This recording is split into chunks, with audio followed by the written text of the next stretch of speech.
செய்த நண்பர்கள் அனைவருக்கும் வணக்கம். சரித்திரத்தில் பல சாகசங்களை நிகழ்த்த வேண்டியவர்கள், வரலாற்றிலே புகழின் உச்சிக்கு செல்ல வேண்டியவர்கள், தன்னுடைய தவறான நடவடிக்கையால், தவறான செய்கையால், தவறான வழிகாட்டுதலால் புதைகுழியில் வீழ்ந்து போன அந்த வரலாற்றை பற்றி பார்ப்போம். அப்படி வீழ்ந்து போனவர்களை பற்றி இந்த காணொலியில் பதிவு செய்து மற்றவர்களை தவறான வழிக்கு செல்லாமல் தடுப்பதுதான் நம்முடைய இந்த காணொலியின் நோக்கம். உதாரணத்திற்கு தமிழ் சினிமாவிலே கொடியேற்றி பறந்திருக்க வேண்டியவர், இன்றைக்கு நடன புயல் என்று அழைக்கிறார்கள் பிரபுதேவாவை, தென்னிந்தியாவின் மைக்கேல் ஜாக்சன் என்று அழைக்கிறார்கள். உண்மையிலேயே அந்த பெயருக்கு அவர் பொருத்தமானவர் தான். அந்த இடத்தை தக்க வைத்திருக்க வேண்டியவர், தென்னிந்தியாவின் நடன புயல் என்றும் மைக்கேல் ஜாக்சன் என்றும் போற்றப்பட வேண்டிய ஒரு நடிகர் இருந்தார். 1980களில் திரைப்படங்களில் அறிமுகமான காலகட்டத்தில் தமிழ் சினிமாவில் நடனத்திற்கென்று தனி ஒரு முத்திரையை பதித்தார்.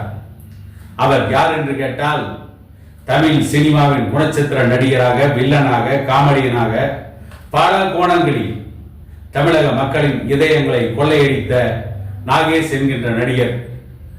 அந்த நாகேஷுடைய தகுதி என்னவென்று பார்த்தால், அவருடைய உடலை பற்றி ஆராய்ந்து பார்த்தால், உடலெங்கும் எலும்பு, அதை போர்த்தி கொண்டிருக்கின்ற தோள்கள், ஒன்றும் அழகிய தோற்றமில்லை, முகத்திலே புள்ளி புள்ளியாக அம்மை போட்ட தழும்புகள். இந்த பலகீனத்தோடு வந்து திரைப்படத்திலே மிகப்பெரிய சாதனைகளை செய்த ஜாம்பவான் நாகேஷ். அவருடைய மகன் தான் ஆனந்த் பாபு. நாகேஷிடம் இருந்த திறமைகள் ஆனந்த் பாபுவிடம் இருக்கிறதா இல்லையா என்று கேள்வி எழுகின்ற பொழுது, நாகேஷை விட அதிகமான நடன திறமை இருந்தது, நாட்டியம் ஆடுகின்ற திறமை இருந்தது. உதய கீதம் என்கின்ற ஒரு படத்தில் ஆனந்த் பாபு ஆடிய நடனத்திற்காக ரசிகர்கள் அவருடைய நடனத்தை பார்க்க மிகவும் ஆவலோடு இருந்தார்கள். வட இந்தியாவில் பம்பாயில் டிஸ்கோ டான்சர் என்கின்ற ஒரு திரைப்படம் வெளியாகி நடனத்திற்கென்று ஒரு மிகப்பெரிய பெயர் பெற்றது.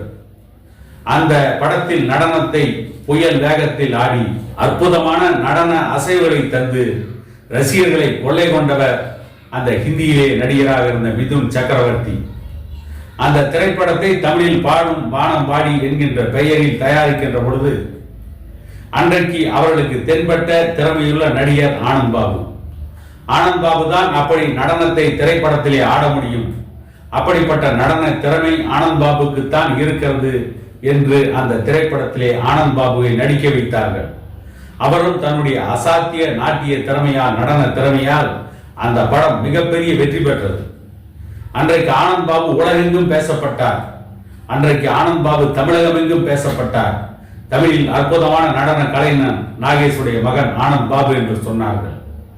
என்ன நடந்ததோ, தவறான வழிகாட்டுதலோ, அல்லது ஆனந்த் பாபுக்கு ஒருவேளை தலைக்கணம் ஏற்பட்டு விட்டதா என்று சிந்தித்து பார்க்கின்ற பொழுது, ஆனந்த் பாபு மது பழக்கத்திற்கு அடிமையாகி விட்டார், போதை பழக்கத்திற்கு அடிமையாகி விட்டார்.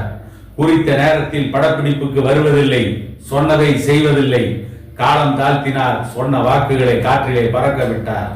ஆகவே அசாத்திய திறமை இருந்தும், புகழின் உச்சிக்கு செல்ல வேண்டிய அத்தனை திறமைகளும் அவரிடம் குவிந்து கிடந்தும், இத்தனைக்கும் மிகப்பெரிய பின்னணி இருந்தும், யார் என்று கேட்டால் நாகேஷ் என்கின்ற ஒரு மகா கலைஞனுடைய மகன் என்கின்ற அந்த தகுதி இருந்தும், அந்த தகுதியோடு திரைப்பட துறையிலே அறிமுகமாகி இருந்தாலும் தன்னுடைய திறமையை திரைப்பட துறையிலே நிரூபித்து காட்டி புகழின் உச்சிக்கு வந்திருக்க வேண்டிய நடிகர் ஆனந்த் பாபு போதை பழக்கத்திற்கு அடிமையானதால் புதைகுழியில் வீழ்ந்து போனார்.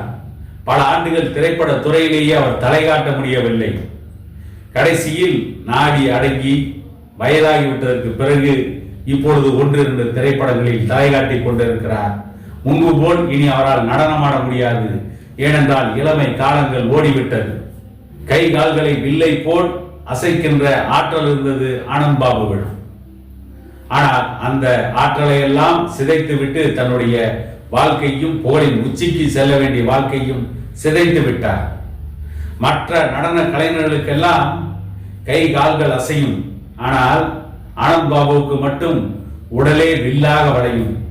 அவ்வளவு அற்புத திறமை இருந்தும் அற்புதமான பயிற்சி பெற்றும் அதன் மூலம் திரையுலகில் சாதிக்க வேண்டிய சாதனைகள் எல்லாம் கீழே தள்ளிவிட்டு புதைகுழியிலே வீழ்ந்து இன்றைக்கு சினிமாவில் எந்த புகழும் கிடைக்காமல் புதைகுழியிலே வீழ்ந்து போனார்.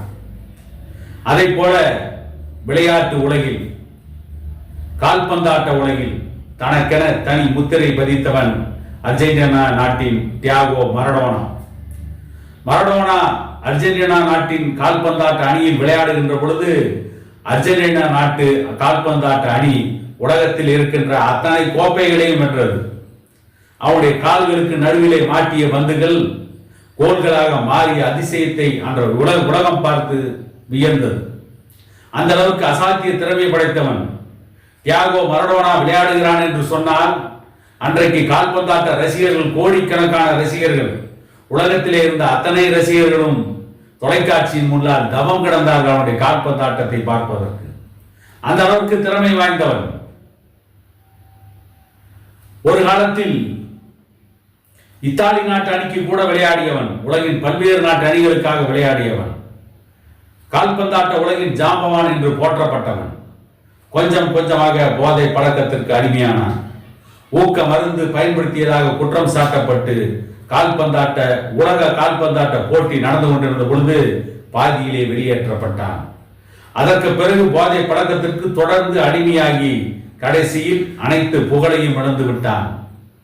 கால்பந்தாட்ட உலகில் தனக்கென தனி முத்திரையை பதித்தவன் இன்றைக்கும் கால்பந்தாட்ட உலகின் ஜாம்பவான் என்று போற்றப்படுகின்ற தியாகோ மரடோனா கால்பந்தாட்ட போட்டியில் பாதியிலேயே வெளியேற்றப்பட்டார்.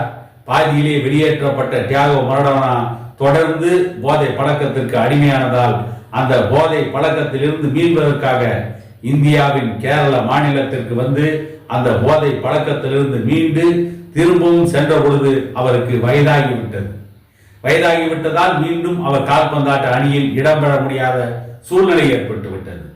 அப்படிப்பட்ட சூழ்நிலையில் அவர் தொலைக்காட்சியில் காம்பியராக பணியாற்றி கடைசியில் தன்னுடைய இறுதி காலத்தை கழித்தார். இன்றைக்கு அவர் உலகத்தில் இருந்தே மறைந்து விட்டார். புகழின் உச்சியில் இருந்த பொழுதே மேன்மேலும் புகழை அடைய வேண்டிய தியாகோ மரடோனா போதை பழக்கத்திற்கு ஆளான ஒரே காரணத்தால் தன்னுடைய புகழை இழந்து, பொலிவை இழந்து, தன்னுடைய எதிர்காலத்தை இழந்து, கடைசியில் மதி இழந்து, அனைத்தையும் இழந்து மோசமான நிலைமைக்கு தள்ளப்பட்டு ஏதோ மீண்டெழுந்து வந்து திரும்பவும் அவர் தொலைக்காட்சி காம்பியராக பணியாற்றினார் என்றாலும் கூட இன்னும் பல சிகரங்களை தொட்டிருக்க வேண்டிய மரடோனாவும் புதைகுழியில் வீழ்ந்து போனார். ஆகவே போதை ஒரு தவறான பாதை என்பதை உணர்கின்றவர்கள் நிறைய சாதிக்கலாம். போதை பழக்கத்திற்கு இளமையிலேயே அடிமையானவர்கள் முதுமையில் வருத்தப்பட வேண்டி இருக்கும் என்பதற்கு ஆனந்த் பாபுவும் மரடோனாவும் மிகப்பெரிய சாட்சிகள் என கூறிக்கொண்டு இன்னொரு காணொளியில் உங்களை சந்திக்கும் வரை உங்களிடமிருந்து விடை பெறுகிறேன்.